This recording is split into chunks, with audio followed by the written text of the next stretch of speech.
পুলিশে হামলার পর আরও বেগবান ককরোচ জনতা পার্টির আন্দোলন। মোদির বাসভবনের সামনে রাহুল ও প্রিয়াঙ্কা গান্ধীর অবস্থান। টানা দশম রাতে ইরানের বিভিন্ন অঞ্চলে যুক্তরাষ্ট্রের হামলা, পাল্টা আক্রমণ তেহরানের। মার্কিন সেনা নিহত হলে কঠোর জবাবের হুঁশিয়ারি ট্রাম্পের। এবং হামাসের নতুন প্রধান খলিল আল হায়া গাজায় ইসরায়েলি হামলায় নিহত 6। তেল আবিবের উপর চাপ বাড়ানোর অঙ্গীকার ব্রিটিশ প্রধানমন্ত্রীর। স্বাগত গ্লোবাল টাইমে। বিশ্বের নানা প্রান্তের খবর নিয়ে আপনাদের সঙ্গে আছি আমি নাফিসা জামান। দেখছিলেন শিরোনামগুলো। ভারতের নয়াদিল্লিতে প্রধানমন্ত্রী নরেন্দ্র মোদীর সরকারি বাসভবনের সামনে বিক্ষোভ ও অবস্থান ধর্মঘট করছেন রাহুল গান্ধী ও প্রিয়াঙ্কা গান্ধী। শিক্ষার্থীদের দাবির সাথে একাত্মতা জানিয়ে পুলিশের দমন পীড়নের প্রতিবাদে কংগ্রেস সভাপতি মল্লিকার্জুন খাড়গ সহ দলীয় শীর্ষ নেতারা এই বিক্ষোভে অংশ নেন। দিল্লির যন্তর মন্তরে আজও অবস্থান নিয়েছে ককরোচ জনতা পার্টির সদস্যরা। দাবি পূরণ না হওয়া পর্যন্ত রাজপথ না ছাড়ার ঘোষণা তাদের। ককরোচ জনতা পার্টির সংসদ অভিমুখে পদযাত্রার একদিন পর কেন্দ্র সরকারের উপর চাপ আরও বাড়াতে কংগ্রেস নেতা রাহুল গান্ধী, মল্লিকার্জুন খাড়গে এবং প্রিয়াঙ্কা গান্ধী নয়াদিল্লিতে প্রধানমন্ত্রী নরেন্দ্র মোদীর বাসভবনের দিকে এক প্রতিবাদ মিছিলে নেতৃত্ব দেন। পরে সেখানেই অবস্থান ধর্মঘট শুরু করেন তারা। লাঠিচার্জ, কাঁদানি গ্যাস, গ্রেফতার, নির্যাতনের পরও অদম্য জেনজি। পুলিশে হামলার কয়েক ঘন্টার মধ্যেই আবারও যন্তর মন্তরে জড়ো হয়েছেন ককরোচ জনতা পার্টির সদস্যরা। পুরো এলাকা ঘিরে মোতায়েন করা হয়েছে নিরাপত্তা বাহিনীর অতিরিক্ত সদস্য। সোমবার সংসদ চলো অভিযানকে ঘিরে রণক্ষেত্রে পরিণত হয় যন্তর মন্তর। পুলিশের দাবি, শতাধিক পুলিশ ও 60-এর বেশি আন্দোলনকারী আহত হয়েছেন। প্রায় 70 জনকে আটক করে মামলা করা হয়েছে। আন্দোলনকারীদের অভিযোগ, পুলিশি হামলায় আহত হয়েছেন বহু শিক্ষার্থী। কেন্দ্রীয় স্বাস্থ্যমন্ত্রী জেপি নাড্ডার সঙ্গে বৈঠকে আন্দোলনকারীরা সোনম ওয়াংচুকের নিঃশর্ত মুক্তি, শিক্ষামন্ত্রী ধর্মেন্দ্র প্রধানের পদত্যাগ এবং প্রশ্নপত্র ফাঁসে আত্মহত্যাকারী শিক্ষার্থীদের পরিবারকে 1 কোটি রুপি ক্ষতিপূরণের দাবি জানান। প্রশ্নপত্র ফাঁস রোধকে জাতীয় দায়িত্ব আখ্যা দিয়ে দায়ীদের বিরুদ্ধে কঠোর ব্যবস্থার বার্তা দিয়েছেন ভারতের প্রধানমন্ত্রী নরেন্দ্র মোদী। চন্দ্রা, নিউজ 24। অনশনে অসুস্থ সোনম ওয়াংচুকের উন্নত চিকিৎসার দাবিতে পরিবারের আবেদনে সাড়া দিল দিল্লি হাইকোর্ট। মঙ্গলবার তাকে সরকারি সফদরজং হাসপাতাল থেকে বেসরকারি মেদান্তা হাসপাতালে স্থানান্তরের অনুমতি দিয়েছে আদালত। নিট প্রশ্ন ফাঁসের প্রতিবাদে যন্তর মন্তর অনশন করছিলেন লাদাখের এই আন্দোলনকারী। অসুস্থ হয়ে পড়লে তাকে হাসপাতালে ভর্তি করা হয়। তবে স্বাস্থ্য নিয়ে উদ্বেগ জানিয়ে মেদান্তায় নেয়ার আবেদন করে তার পরিবার। আদালত বলেছে তার উদ্বেগ উপেক্ষা করা যায় না।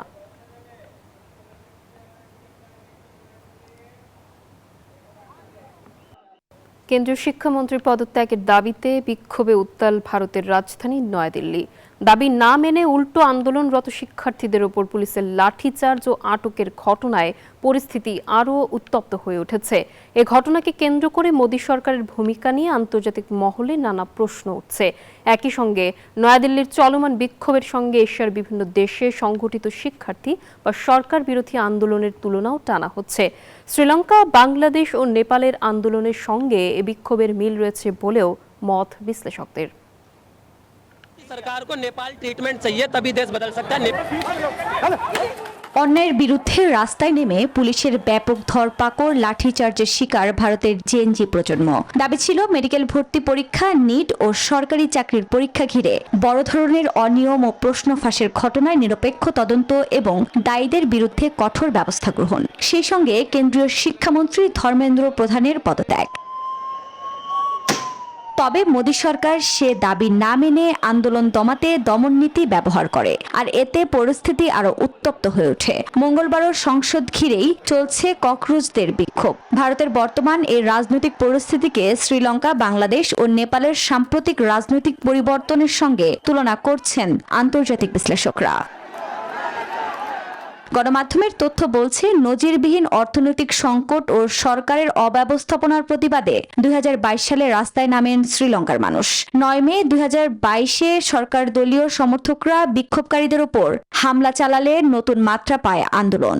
এক পর্যায়ে 9 জুলাই হাজার হাজার ক্ষুব্ধ জনতা প্রেসিডেন্টের বাসভবন ও কার্যালয় দখলে নেয়। প্রাণভয়ে দেশ ছেড়ে পালান প্রেসিডেন্ট গোতাবায়া রাজাপাকসে। বাংলাদেশের পরিস্থিতিও মোটা দাগে একই রকম। 2024 সালে শুরু হয় কোটা বিরোধী আন্দোলন। এখানেও শিক্ষার্থীদের উপর দমন নীতি নেয় তৎকালীন প্রধানমন্ত্রী শেখ হাসিনার সরকার। আর তাই নিভু নিভু আগুন দাবানলের মতো জ্বলে ওঠে। পরিস্থিতি মুহূর্তেই বদলে দেয়। কোটা থেকে এই বিক্ষোভ রূপ নেয় সরকার পতনের আন্দোলনে। শেষে শেখ হাসিনা দেশ ছেড়ে পালায় আর লাখ লাখ মানুষ নিয়ন্ত্রণে নেয় গণভবন ও প্রধানমন্ত্রীর কার্যালয়। শ্রীলঙ্কা ও বাংলাদেশের মতোই প্রায় একই ধাঁচে নেপালেও রক্তক্ষয়ী ছাত্র জনতার আন্দোলন সফল হয়। 2025 সালের সেপ্টেম্বর মাসে দীর্ঘদিনের অর্থনৈতিক সংকট, দুর্নীতির প্রতিবাদে আন্দোলনের নামে দেশটির জেনজিরা সেই আগুনে ঘি ঢালে সোশ্যাল মিডিয়া নিষিদ্ধের ঘটনা। এক পর্যায়ে ভেঙে পড়ে নেপালের তৎকালীন প্রধানমন্ত্রী কেপি শর্মা ওলির সরকার। এসব উদাহরণই মূলত বিশ্লেষকদের শঙ্কার পালে হাওয়া দিচ্ছে। তারা বলছে ভারত সরকারও কি পতনের পথে হাঁটছে, নাকি নতুন কোনো কৌশলে সে শঙ্কাকে ভুল প্রমাণ করে দেবে মোদী সরকার। আফরিন মৌ, নিউজ 24। ভারত যুক্তরাষ্ট্র প্রস্তাবিত মুক্ত বাণিজ্য চুক্তির প্রতিবাদে পাঞ্জাব থেকে দিল্লি অভিমুখে যাত্রা করেছেন হাজারো কৃষক। তাদের ঠেকাতে পাঞ্জাব হরিয়ানা শম্ভু সীমান্তে কাঁটা তার ও সিমেন্টের ব্লক বসিয়ে কড়া নিরাপত্তা নিয়েছে পুলিশ। কৃষকদের আশঙ্কা এই চুক্তি হলে যুক্তরাষ্ট্রের সস্তা কৃষি পণ্যে দেশীয় ক্ষুদ্র চাষিরা চরম ক্ষতির মুখে পড়বেন। কৃষক নেতা গুরনাম সিংকে আটকের পর আন্দোলনকারীদের ক্ষোভ আরও বেড়েছে। অবরুদ্ধ সীমান্ত এড়িয়ে বিকল্প পথে দিল্লির দিকে এগোচ্ছেন তারা। এদিকে চুক্তিতে কৃষকদের স্বার্থ রক্ষায় সর্বোচ্চ অগ্রাধিকার দেওয়ার আশ্বাস দিয়েছে কেন্দ্রীয় সরকার।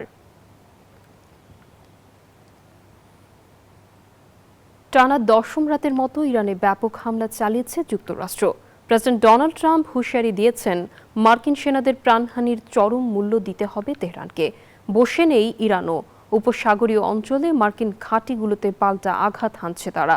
অন্যদিকে সৌদি আরবের বিরুদ্ধে নৌপথ অবরোধ ঘোষণা করেছে ইয়েমেনের হুথি বিদ্রোহীরা, যা বিশ্বজুড়ে জ্বালানি সরবরাহে বড় সংকটের শঙ্কা তৈরি করেছে। আকাশ থেকে যেন আছড়ে পড়ছে আগুনের গোলা। মার্কিন যুদ্ধ বিমানের মুহুর্মুহু গর্জনে টানা 10ম রাতেও প্রকম্পিত ইরানের আকাশ বাতাস। সিরিক থেকে শুরু করে বন্দর আব্বাস, কেশবদ্বীপ, চাবাহার এবং কোনারকের বিস্তীর্ণ এলাকা জুড়ে একের পর এক ভয়াবহ বিস্ফোরণে কেঁপে ওঠে পারস্যের মাটি। গত এক সপ্তাহে অন্তত 3 মার্কিন সেনা নিহতের ঘটনায় চরম ক্ষুব্ধ যুক্তরাষ্ট্রের প্রেসিডেন্ট ডোনাল্ড ট্রাম্প। তিনি কড়া ভাষায় সতর্ক করে বলেছেন, আমেরিকান সেনাদের মৃত্যুর জন্য ইরানকে বহুগুণ বেশি খেসারত দিতে হবে। তবে পশ্চিমা পরাশক্তির রক্তচক্ষু উপেক্ষা করে উপসাগরীয় অঞ্চলে সমান তালে আঘাত হানছে ইরান। সাম্প্রতিক কয়েক ঘণ্টায় কুয়েতের ক্যাম্প আরিফজানে মার্কিন শক্তিশালী মিসাইল সিস্টেমে সরাসরি হামলা চালানোর দাবি করেছে ইরানি সেনাবাহিনী। এছাড়া ওমান উপকূলে আরও একটি তেলবাহী ট্যাঙ্কারও পরিণত হয়েছে তাদের নিশানায়। রণক্ষেত্রের এই উত্তাপ ছড়িয়েছে ইয়েমেনেও।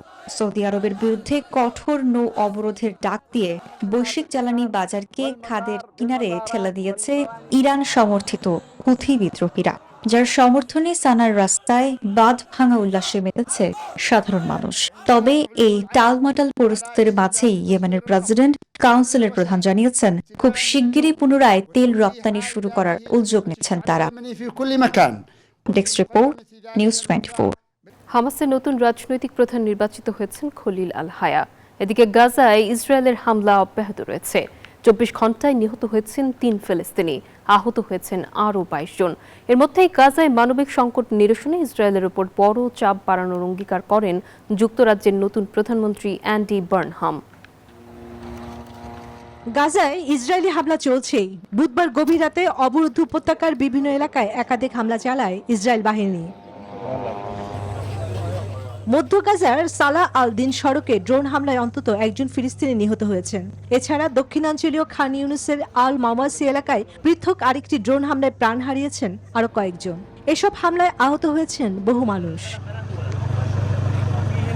বিভিন্ন মানবিক সংস্থা বলছে, টানা হামলা ও অবরোধের কারণে গাজায় খাদ্য, বিশুদ্ধ পানি ও চিকিৎসা সেবার সংকট বাড়ছে।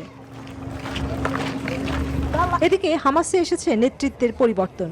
সংগঠনটির রাজনৈতিক ব্যুরোর নতুন প্রধান হিসেবে নির্বাচিত হয়েছেন খলিল আল হায়া। ইয়াহিয়া সিনওয়ার নিহত হওয়ার পর তিনি এ দায়িত্ব গ্রহণ করেন।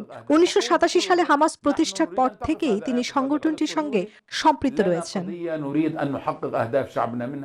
অন্যদিকে যুক্তরাজ্যের নতুন প্রধানমন্ত্রী অ্যান্ডি বার্নহাম গাজার মানবিক সংকট মোকাবেলায় ইসরায়েলের উপর আরও কঠোর চাপ প্রয়োগের অঙ্গীকার করেছেন। তিনি স্বীকার করেছেন যে গাজা যুদ্ধ শুরুর সময় লেবার পার্টির প্রাথমিক প্রতিক্রিয়া যথেষ্ট ছিল না, এমনকি তারা যুদ্ধবিরতির আহ্বানও ধীরগতিতে জানিয়েছিল। চন্দ্রানী চন্দ্রা, নিউজ 24। গাড়ি, দুগ্ধজাত পণ্য ও অ্যালকোহল বাণিজ্যে বৈষম্যের অভিযোগ তুলে কানাডার বিভিন্ন পণ্যের ওপর 50% শুল্ক আরোপ করেছেন মার্কিন প্রেসিডেন্ট ডোনাল্ড ট্রাম্প। আগামী 30 দিনের মধ্যে এটি কার্যকর হবে। তবে জ্বালানি ও খনিজ সহ কয়েকটি গুরুত্বপূর্ণ রপ্তানি খাত এই শুল্কের আওতামুক্ত থাকছে। এই পদক্ষেপকে বাণিজ্য চুক্তির সরাসরি লঙ্ঘন আখ্যা দিয়ে দ্রুত যুক্তরাষ্ট্রের সঙ্গে আলোচনা শুরুর কথা জানিয়েছেন কানাডার প্রধানমন্ত্রী মার্ক কার্নি। এর আগে জরুরি আইনের অধীনে ট্রাম্পের শুল্ক আরোপের সিদ্ধান্ত আটকে দিয়েছিল মার্কিন সুপ্রিম কোর্ট। তাই এবার 1930 সালের শুল্ক আইনের আওতায় নতুন এই সিদ্ধান্ত নেওয়া হলো। ব্যবসায়ীরা সতর্ক করে বলছেন, এই পাল্টাপাল্টি শুল্ক নীতি উত্তর আমেরিকার বাণিজ্য ও অর্থনীতিতে বড় ধরনের নেতিবাচক প্রভাব ফেলবে। গ্লোবাল টাইমে নিচ্ছে একটা বিরতি, ফিরছে আরো খবর নিয়ে, সঙ্গেই থাকুন।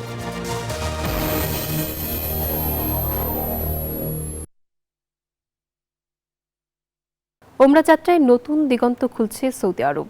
1 বছর মেয়াদী মাল্টিপল এন্ট্রি ভিসায় এখন একাধিকবার পবিত্র ভূমিতে প্রবেশের সুযোগ পাবেন মুসল্লিরা। তবে পুরো 1 বছরে মোট অবস্থান করা যাবে সর্বোচ্চ 90 দিন। আর এই ছিল গ্লোবাল টাইমের এখনকার আয়োজনে। এতক্ষণ সঙ্গে থাকার জন্য সবাইকে